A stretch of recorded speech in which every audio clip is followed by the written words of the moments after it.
తాకట్లో ఉన్న మీ బంగారాన్ని విడిపించి ఆ రోజు ఆన్లైన్ రేటుకి కొంటాం. Sharma gold company. నమస్కారం, వెల్కమ్ టు సుమన్ టీవీ. నేను గీతాంజలి. అక్టోబర్ 30 కోటి సోమవారం.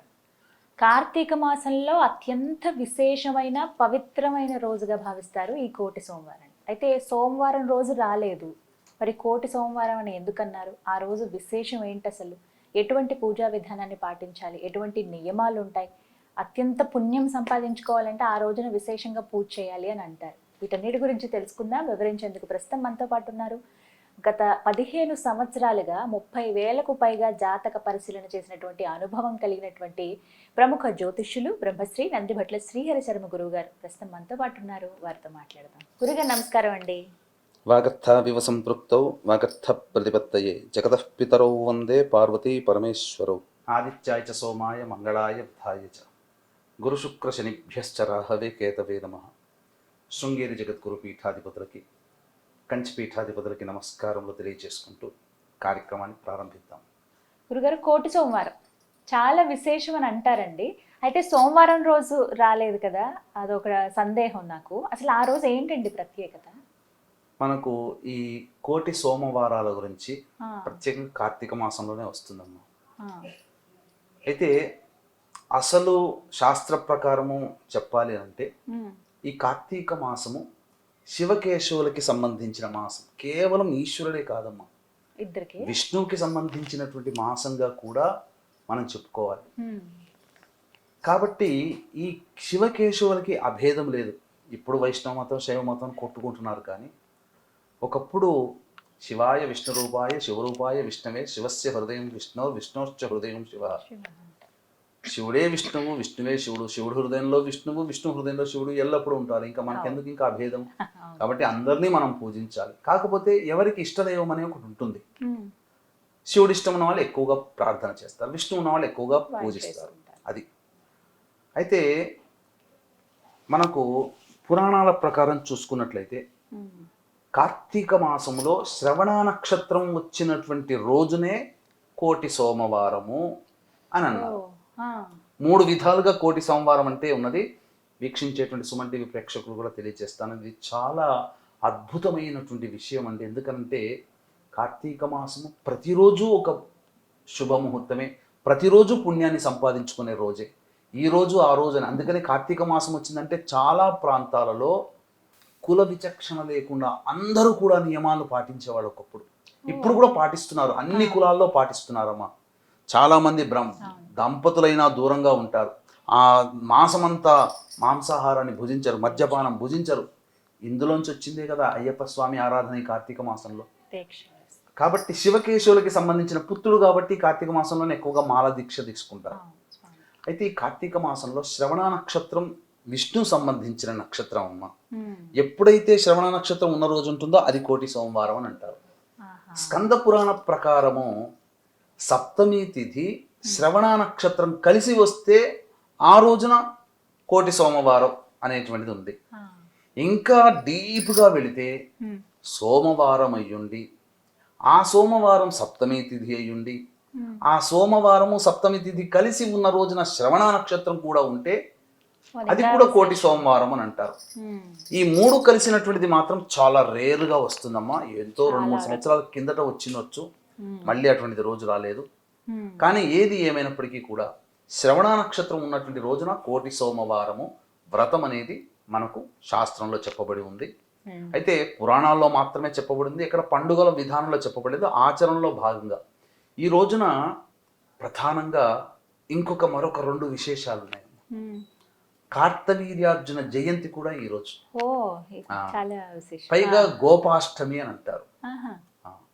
కాబట్టి ఒక్కరోజే 3 సందర్భంగా వచ్చాయి. కాబట్టి వీక్షించేటువంటి మన ప్రేక్షకుల్లో ఎవరైతే ప్రధానంగా నష్టద్రవ్యం అంటే డబ్బులు, బంగారం, వస్తువులు, సామాన్లు, ఆస్తులు ఏవైతే కోల్పోతారో అవి మళ్ళీ మనుషులు, పిల్లలు తప్పిపోతారు, పెద్దవాళ్ళు తప్పిపోతారు, లేదా భార్య భర్తని విడిచి వెళ్ళిపోతుంది, పుట్టింటికి వెళ్ళిపోతుంది, లేదా భర్త వదిలేస్తాడు, నా భర్త నాకు కావాలి, నా భార్య నాకు కావాలి అనుకునే వాళ్ళు ఎవరైతే ఉంటారు, లేదా ఇద్దరు ఇష్టపడ్డ వాళ్ళు దూరం అవుతారు, మళ్ళీ కలవాలనుకునేటువంటి వాళ్ళు, భాగస్వాములు విడిపోతారు. అటువంటి వాళ్ళు మళ్ళీ కలవాలనుకున్నా ఈ రోజున చేసే జప దాన పుణ్య కార్యక్రమాల ప్రభావం ఈ మాసంలో చేయడం వల్ల వాళ్ళు తప్పకుండా తిరిగి దైవానుగ్రహం వల్ల తిరిగి వాళ్ళు ఏదైతే కోల్పోయారో అది పొందుతారు. ఉద్యోగం కోల్పోయిన వాళ్ళు, ముఖ్యంగా ఇప్పుడు అంతా ఉద్యోగాల ప్రభావం కదమ్మా, చాలామంది ఉద్యోగాలు లేవు, ఉన్న ఉద్యోగాలు పోయాయి. ఉన్న ఉద్యోగం పోతుందో లేదో భయపడుతున్న వాళ్ళు ఈ యొక్క రోజున విలువైన రోజున ఉపయోగించుకోవాలి. ఇది సంబంధించినటువంటిది. అంతేకాకుండా గో పూజ చేసుకోమని శాస్త్రం చెప్పబడి ఉంది. కాబట్టి ఈ రోజున 10-10:30 లోపల ఎవరైతే గోవులకి పచ్చి బఠానీలు బెల్లము తినిపిస్తారో ఆ గోదేవత సంతృప్తి చెందుతుంది. దూడతో కూడుకున్నటువంటి గోమాతని చక్కగా స్నానమాచరింపచేసి పసుపు కుంకుమతో అలంకరించి ఆ గోమాత భుజించే పదార్థం అన్నం మాత్రం పెట్టకూడదమ్మా. అన్నం తింటే గోమాత కడుపు నొప్పి లేస్తుంది, బాధపడుతుంది. ఈ గోమాతని పూజించడం వల్ల ఆ గోమాతలో నిక్షిప్తమై ఉన్నటువంటి 33 కోట్ల దేవతల్ని ఒకే రోజున ఆరాధన చేసినటువంటి పుణ్య ఫలితం మనకు కలుగుతుంది. కాబట్టి ఆ గోమాత చుట్టూ ఓం శ్రీ సురభ్యై నమః అని నామాన్ని చదువుతూ 11 ప్రదక్షిణలు చేస్తే చాలమ్మా. ఆ గోమాత అనుగ్రహం, గోమాతతో పాటు 33 కోట్ల దేవతల యొక్క అనుగ్రహం కలుగుతుంది. ఇదంతా ఉదయం 10:30 లోపల చేసేయాలి, ఎందుకంటే అష్టమి తీరి తర్వాత వెళ్ళిపోతుంది. ఇది గోపాష్టమికి సంబంధించి. అంటే దీనికి ఒక గాథ కూడా ఉంది. పూర్వము 6 నుంచి 10 సంవత్సరాల మధ్యకాలంలో గోవుల్ని మేపడం కోసం మొట్టమొదలు తన తండ్రి నందుడు, కృష్ణుడి యొక్క తండ్రి నందుడు పని అప్పచెప్తాడు, నువ్వు ఈ రోజు నుంచి ప్రారంభించు. ఆ రోజే గోపాష్టమి. అందుకనే గోవు లేవు మా ఇంట్లో ఏంటండి అని అంటే, గోపాల బాలుడు అంటే కృష్ణుడు ఆవు పిల్లను ఊదుతున్నటువంటి చిత్రపటానికి పూజ చేసినా అదే ఫలితం దక్కుతుంది. లేదా గోమాత కేవలం దొరుకుతుంది, దాన్ని పూజ చేసినా సరిపోతుంది. అయితే గోమాత దూడతో ఉన్నది విధానంగా ఎవరైతే సువర్ణముతో కానీ వెండితో కానీ కనీసం మట్టితో చేసినటువంటి, ప్లాస్టర్ ఆఫ్ ప్యారిస్ కాదు, మట్టితో చేసినటువంటి గోమాత దూడతో ఉన్నటువంటి గోమాతని ఆ యొక్క విగ్రహానికి పూజ చేసి దానం ఇస్తారో సమస్త భూమండలాన్ని కూడా దానం చేసిన పుణ్య ఫలితం ఆ ఒక్క రోజుకి కలుగుతుంది. అదే 30వ తారీఖు. ఇక మనం అసలు విషయానికి వచ్చేద్దాం. సోమవారం, కోటి సోమవారం. అంటే ఇది కోటి సోమవారం అయింది కాబట్టి ఎందుకు చెప్పారు అనంటే, సోమవారం ఉంది కాబట్టి సోమవారం రాలేదు కదండి, ఆ రోజు గురువారం అయింది కదండి అని వాదించేవాడు కూడా ఉంటారు. అట్లా ఉంటారు. కోటి సోమవారం అన్నారంటే ఈ రోజున గనక ఎవరైతే ఉపవాస నియమము, పూజ, దానము ఎవరైతే చేస్తారో కోటి సోమవారాలు వ్రతం ఆచరిస్తే ఎంత పుణ్యం ఉంటుందో ఆ ఒక్క రోజున వస్తుందని చెప్పి గుర్తుగా కోటి సోమవారం అన్నారమ్మా. సోమవారం వాదించే కామెంట్ లాస్ట్ టైం లో మనం వీడియో చేసాం, గుర్తుందో లేదో మీకు? కొన్ని చూసానండి. కింద కామెంట్ లో వచ్చింది, సోమవారం రాలేదు ఎందుకు వచ్చింది, మీరు తప్పు చెప్తున్నారు ఇలా. అంటే వాళ్ళకి తెలిసిన జ్ఞానం అది కరెక్ట్ కావచ్చు, అందుకని 3 చెప్పాను కదా. ఈ 3 కోటి సోమవారాన్ని నిరూపించే దర్శనాలు మొట్టమొదటిలోనే చెప్పాను. కాబట్టి వీక్షించేటువంటి సుమన్ టీవీ ప్రేక్షకులు ఇక సందేహం వీడి ఈ రోజున చక్కగా దైవతానుగ్రహాన్ని పొందడానికి మంచి ప్రయత్నం చేయండి. ఎందుకంటే మళ్ళీ మళ్ళీ చెప్తున్నానండి, ఇంత సంతోషంగా చెప్తున్నానంటే మీరందరూ పుణ్యాన్ని సంపాదించుకోవాలి. మీరు సంపాదించుకునే పుణ్యంలో చెప్పిన విధంగా కొంత 1% నాకు వస్తుంది, మా అమ్మాయికి వస్తుంది, ఎందుకంటే ఇద్దరం మీకు అందిస్తున్నాం కాబట్టి. కాబట్టి ఈ విధంగా మీకు తెలిసిన వాళ్ళకి, మీ బంధువులకి, స్నేహితులకి ఈ విషయాన్ని చేరవేయండి. 30వ తారీఖు గుర్తుపెట్టుకోండి. ఈ రోజున పొద్దున్నే లేచి కాలకృత్యాదులు తీర్చుకొని శివానుగ్రహ ప్రాప్తికి మానవుడు పాటుపడాలి. ఈ రోజున విష్ణు అనుగ్రహాన్ని పొందే ప్రయత్నం కూడా చేయాలి. ఎందుకంటే శ్రవణ నక్షత్రం కూడా ఉంది కాబట్టి ఉదయం శ్రవణ నక్షత్రం సాయంత్రం 6:25 వరకు ఉంది. గోపాష్టమికి సంబంధించిన పూజ ఉదయం 10:30 లోపల చేయమన్నది. కానీ ఈ రోజంతా కూడా కోటి సోమవార నియమాన్ని పాటించవచ్చు. కాబట్టి శివకేశవుల పూజ ఈ రోజు చేసుకోమని చెప్పింది. వీక్షించేటువంటి ప్రేక్షకులు కూడా ఈ కార్తీక మాసం అంతా బహుపుణ్య మాసము కాబట్టి కార్తీక పౌర్ణమి అత్యంత ఉత్కృష్టమైనటువంటి మహాపుణ్యతిథి. అట్టి మహాపుణ్యతిథి రోజున క్షేత్రములలోకెల్లా మహిమాన్వితమైనటువంటి కాశీ క్షేత్రంలో మీ జాతకరీత్యా కలుగు విద్య, వివాహ, ఉద్యోగ, దాంపత్య, సంతాన, అనారోగ్య సమస్యల నివారణకి, మరియు ఈ నెలలోనే గురువు, రవి, శుక్రుడు, శని ఎలాగో మారాడు, ఈ యొక్క గ్రహాల ప్రభావం వల్ల 12 రాశుల వారికి సంబంధించి సమస్యలు ఉంటాయండి. కాబట్టి ఇట్టి సమస్యల నివారణ కోసం మన పీఠమాధ్వర్యంలో 5వ తారీఖు పౌర్ణమి తిథి రోజున సాయంకాలం 6 గంటలకి సర్వదోష నివారణ పూజలు హోమాలు జరిపించి శక్తిపాతం చేసినటువంటి కరుంగలి మాల ఇవ్వడం జరుగుతుంది. అవకాశం ఉన్న వాళ్ళు కార్యక్రమ తదనంతరం కాంటాక్ట్ చేసి పూర్తి వివరాలు తెలుసుకోవచ్చు. ఆ కాశీక్షేత్రంలో పూజ చేసిన మాల సొంతం చేసుకోవడం అంటే ఎంతో అదృష్టం ఉండి తీరాలి. ఆ యొక్క విధానం మీకు లభ్యమవుతుంది. వేగిరంగా నమోదు చేసుకునే ప్రయత్నం చేయండి.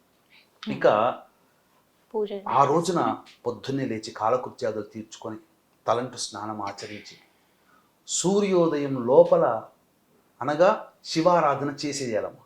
ఆహా, ఆ, ముందు సూర్యోదయం కాకూడదు. సూర్యోదయం లోపలనే శివ చిత్రపటానికి పూలమాల వేసి, మల్లె పూలమాలనో లేకపోతే ఈ గన్నేరు పూలమాలను వేసి ఇంట్లో దీపారాధన చేసి శివ సహస్రనామ పారాయణము మరియు అభిషేకం కూడా వీలైతే ఇంట్లోనే చేసుకోవాలి. తెల్లవారుతుండగా సూర్యోదయం అవుతుండగా తులసి చెట్టు దగ్గర దీపారాధన చేసి విష్ణు సహస్రనామ పారాయణం చేసి 2 అరటి పండ్లు కానీ పాలు కానీ లేదా దానిమ్మ పండు కానీ నైవేద్యంగా పెట్టి ఆ రోజంతా శివనామ స్మరణ చేసుకుంటూ ఉండాలి. చేసుకొని సాయంకాల ప్రదోషకాల సమయానికి మళ్ళీ స్నానం ఆచరించవచ్చు, లేదా కాళ్ళు చేతులు కడుక్కొని ఎలాగో భోజనం చేయరు కాబట్టి పండ్లు పాలు తీసుకోవచ్చమ్మ, తప్పలేదు. ఆ విధంగా మళ్ళీ ప్రదోషకాలానికి శివాలయానికి చేరుకొని నవగ్రహాల చుట్టూ శివాయ నమః అంటూ 27 ప్రదక్షిణలు చేసి ఆ తదనంతరం శివాలయంలోకి వెళ్ళి ఆ శివుడికి అర్చన జరిపించి అక్కడే ఆ శివాలయంలో రావి చెట్టు ఉంటే రావి చెట్టు కూడా ప్రదక్షిణ చేస్తే మంచిది. అక్కడే శివలింగ దానం చేయడం, మళ్ళీ విష్ణు ఆలయానికి చేరుకొని సాలగ్రామ దానం చేయడం, ఇది చాలా విశేషం. శివుడికి సంబంధించినటువంటి కలువ పుష్పాలు, తామర పుష్పాలతో అర్చించిన జిల్లేడు పుష్పాలతో అర్చిస్తే దీర్ఘాయువు కలుగుతుంది. ఎవరికైతే అనారోగ్యం ఉంటుందో వాళ్ళ పేరు మీద జిల్లేడు పుష్పాలతో ఈ కోటి సోమవారం రోజున అర్చించండి. చాలా విశేషమైనటువంటి ఫలితం ప్రదోషకాల సమయంలో అందున. కాబట్టి అటువంటి అవకాశాన్ని మాత్రం ఎన్నడూ వీడకండి అయ్యా. చాలా చేసుకొని మీ పుణ్యాన్ని పెంపొందించడంలో ఎంతో ఉపయోగపడుతుంది. ఇటువంటి అవకాశాన్ని విడవకుండా చక్కగా మీరు ఆచరించండి, మంచి ఫలితం దక్కుతుంది. కాబట్టి ఇంతే కాకుండా శివాలయంలో చేసిన విధంగానే విష్ణు ఆలయంలో సాలగ్రామ దానం చేయడం, తులసి మాల ఖచ్చితంగా సమర్పించాలి ఈ రోజున. శ్రవణ నక్షత్రం 6 గంటల 25 నిమిషాల వరకు ఉంటుంది కాబట్టి ఈ లోపలే చేసేయండి.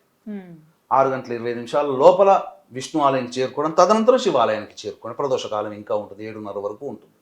ఈ విధంగా చేసినటువంటి మానవుడి యొక్క పుణ్య రాశి అసలు చెట్టు విరిగిపోతుంటే పెళ పెళ పెళ పెళమని ఎట్లా అయితే విరిగిపోయి వెళ్ళిపోతుందో అలా పిడుగుపాటుకి మొత్తం ఏ విధంగానైతే కాంతిపుంజము కోట్ల కరెంటు కోట్ల సంవత్సరాలకి నిలువుంచే కరెంటు ఎలా ఉత్పత్తి అవుతుందో పుణ్యరాశి అంత ఉత్పత్తి అవుతుంది వాళ్ళ జీవితంలో.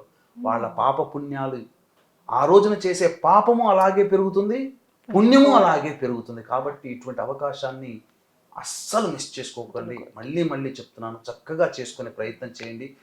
అసలు ఆ రోజున చేసినటువంటి ఏ దానమైనా ఏ పుణ్యమైనా అన్నదానం చేయండి.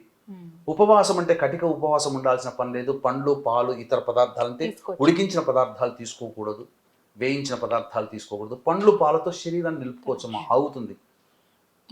కాబట్టి చక్కగా చేసి ఆ తెల్లవారి మరుసటి రోజున అక్షయ నవమి అని అంటారు. కాబట్టి ఆ అక్షయ నవమి అయినటువంటి 31వ తారీఖు రోజున మళ్ళీ స్నానం ఆచరించి దానము చేసిన అక్షయం అయిపోతుంది. ఇది చెప్పబడి ఉంది. ఇటువంటి నియమాన్ని పాటించండి తప్పకుండా. మంచి శుక్రవారం నాడు మళ్ళీ అక్షయ నవమి, చాలా విశేషమైనటువంటి రోజు. ఆ విధంగా చేయడం ద్వారా సమస్త పాపములు నశించి, అసలు చెప్పాలి అని అంటే అటువంటి వ్యక్తిని పొగడడానికి మాటలు చాలా అన్నట్టుగా మనకు కార్తీక పురాణంలో చెప్పబడి ఉంది. ఇది నేను చెప్పిన మాట కాదు.